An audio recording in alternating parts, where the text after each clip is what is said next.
Well, we've got a wonderful professor here today that is with the Saddleback College Emeritus Institute, Jerry Binder, and nice to have you here, sir. Thank you very much. Pleasure to be here. We were talking a little bit about your time with the Emeritus program, and how long has it been now?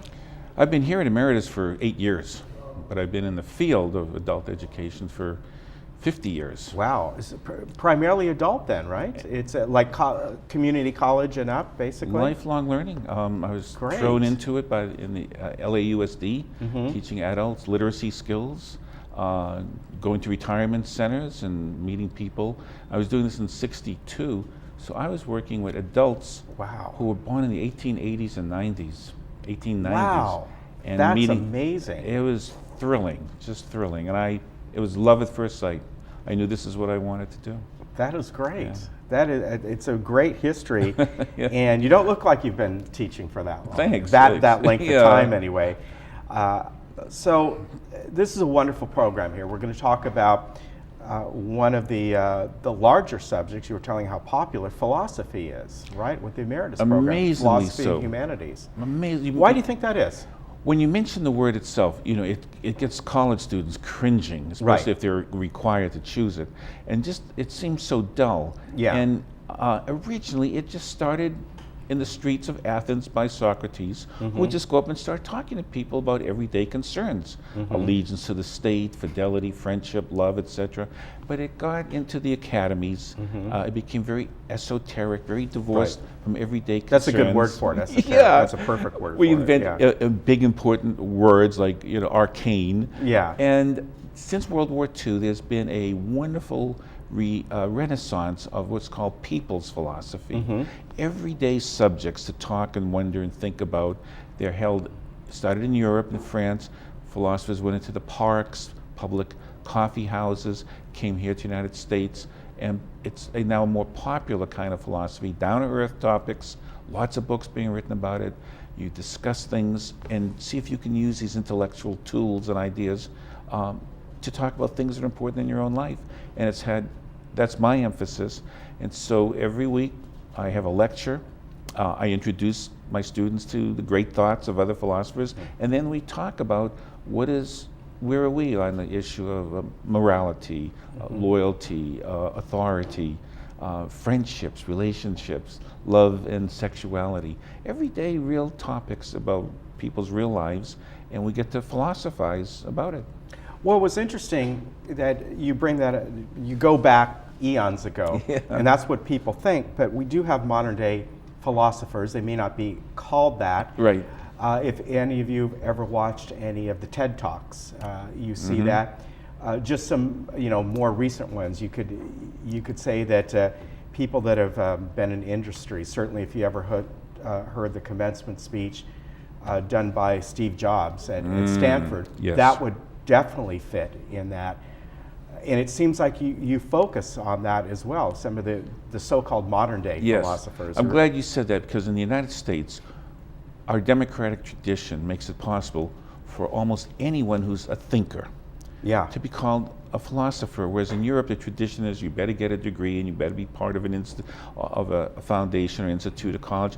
But you remember the wonderful longshoreman Eric Hoffer. We think of Betty Friedan, the feminist writer, as philosophically minded people who have wonderful things to say about life, human existence, or Steve Jobs, and we love listening, and we give them the credit as being thinkers and bring their thoughts into the classroom as well. So tell me about this course. I know you also do humanities, and you also do film as literature. Yes. Which can all fit together in some ways, right? Our film as literature now has 7 sections here at Laguna Woods. I think we're talking about maybe 500 students every semester want to watch film and have an instructor, myself and about 2 or 3 others, and we teach people a cinematic literacy, how to look at a film and enjoy it in the same way you'd read a book, how it tells a story, has characters, a plot, a denouement, a climax, a theme, a symbols. And it's enormously popular. We have discussion, interactive discussion, and as you know, our country has fallen in love with movies for the last 100 years almost. And these courses are really popular.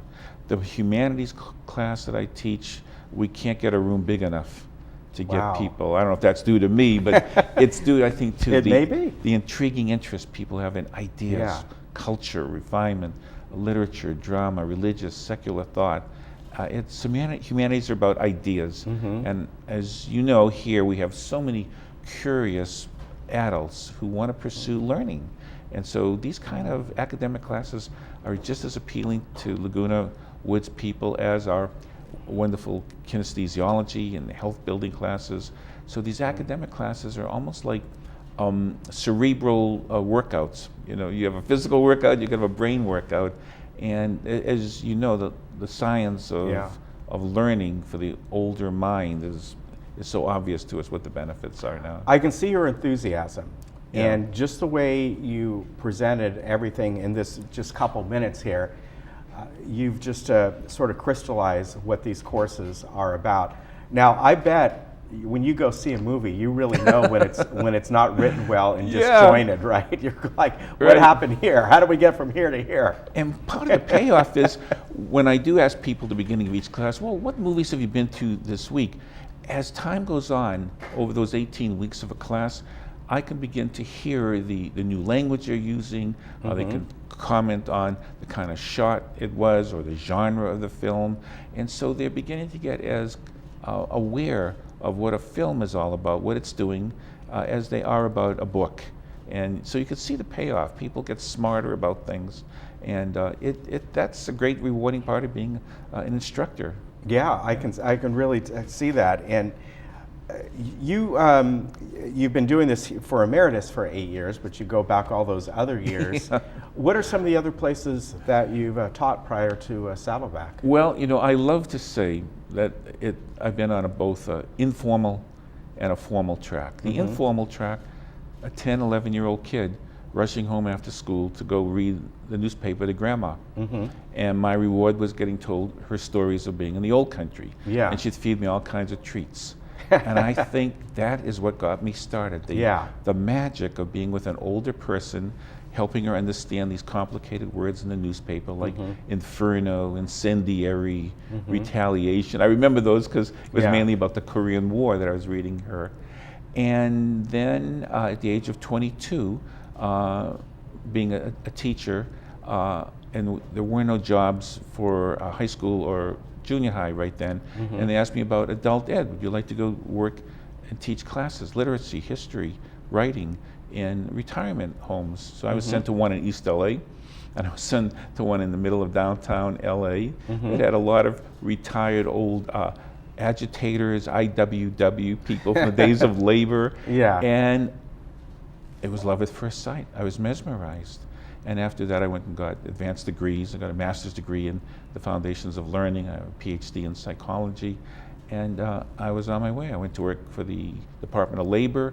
We opened what was called storefront schools in the 1960s, bringing education to the underserved communities. I really loved it, and I got fascinated with how does learning occur? What happens to you if you can't? Who are these people who can learn and why? And I'm still fascinated by that. Yeah, I can tell. Emeritus has, of course, 3 semesters. Are you involved with those? Summer is coming up. Right now they're talking about this is the time to be setting yourself up for the summer classes. Do you teach year-round? I do. I teach the 2 18-week semesters, and then I teach the 8-week summer session. Okay. And then I take a vacation. Yeah, you would deserve it, definitely. Yeah. So I want to remind people about that, and you can go to the website, saddleback.edu/emeritus, and you can register online. And also, of course, we announce when they have the open registration here as well. I can really see your love for this. And thank you. Yeah. I can tell your classes are probably people just really get into them. And just a little bit we've been talking here. Well, collaborative learning.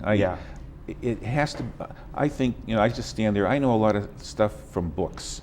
But my students, all these people in the 60s, 70s, 80s, and beyond, they're sitting there with a treasure chest of human experience and savvy and wisdom. And you get all that together and you've got alchemy. You've got great discussion, give and take, and minds opening up to new views of things. It's very rewarding, and of course, and then there's the social contact for the Yeah, students. I can It's see where amazing. you won Professor of the Year, right? Thank you very much. Yeah. All right, very Yeah. good. Jerry, it's been wonderful to have you on. Thank you. And maybe we'll get you back here again. Loves talking to you. And again, you want to take any one of Jerry Binder's courses, go to the saddleback.edu/emeritus, philosophy, humanities, and film. Film as literature. Film as literature. Yes. There we are. Right. All right, Thank good you to speak so with you, much. and we'll be right back. Great. Enjoyed it. Yeah, very.